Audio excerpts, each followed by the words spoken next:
While Jesus was still speaking, some people came from the house of Jairus, the synagogue leader. "Your daughter is dead," they said. "Why bother the teacher anymore?"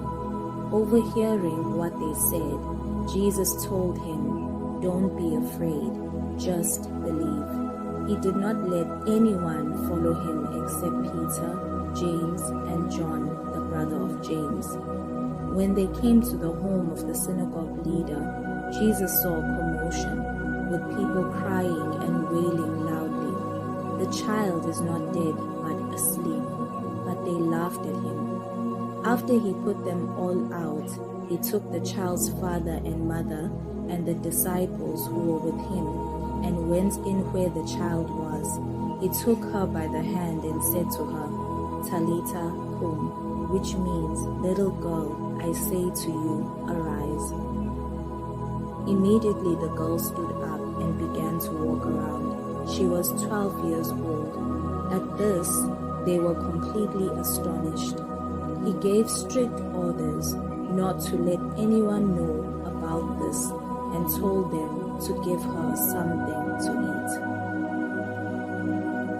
eat. Soon afterward, he went to a town called Nain, and his disciples and a great crowd went with him.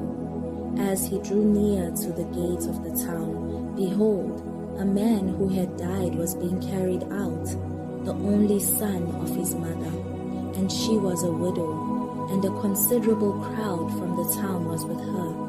And when the Lord saw her, he had compassion on her, and said to her, "Do not weep." Then he came up and touched the bier, and the bearer stood still. And he said, "Young man, I say to you, arise." And the dead man sat up and began to speak. And Jesus gave him to his mother. Fear seized them all, and they glorified God, saying, "A great prophet has arisen among us, and God has visited his people." And this report about him spread through the whole of Judea and all the surrounding country. On the first day of the week, we came together to break bread. Paul spoke to the people, and because he intended to leave the next day, kept on talking until midnight. There were many lamps in the upstairs room where we were meeting. Seated in a window was a young man named Eutychus, who was sinking into a deep sleep as Paul talked on and on. When he was sound asleep, he fell to the ground from the third story and was picked up dead. Paul went down, threw himself on the young man, and put his arms around him. "Don't be alarmed," he said. "He's alive." Then he went upstairs again and broke bread and ate.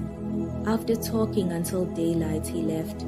The people took the young man home alive and were greatly comforted. Now in Joppa there was a certain disciple, Tabitha by name, which being interpreted means Dorcas. This one was full of good works and acts of almsgiving, which she was doing. And it came about in those days that having become sick, she died. And having washed her, they laid her in an upper room. Now the disciples, having heard that Peter was in it, sent out 2 men to him, urging, "Do not delay to come to us."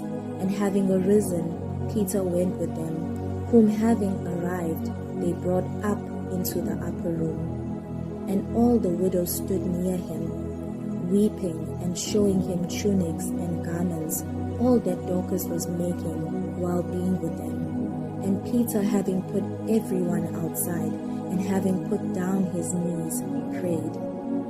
And having turned to the body, he said, "Tabitha, rise up." And the one opened her eyes, and having seen Peter, she sat up. And having given her his hand, he raised her up. And having called the saints and the widows, he presented her alive. And it became known throughout all Joppa, and many put their faith upon the Lord.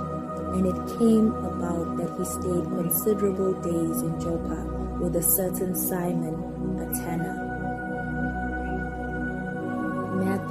chapter 10, verse 1, 7, and 8. And when he had called unto him his 12 disciples, he gave them power against unclean spirits, to cast them out, and to heal all manner of sickness and all manner of disease. And as ye go, preach, saying, the kingdom of heaven is at hand. Heal the sick, cleanse the lepers, raise the dead, cast out devils. Freely ye have received, freely give.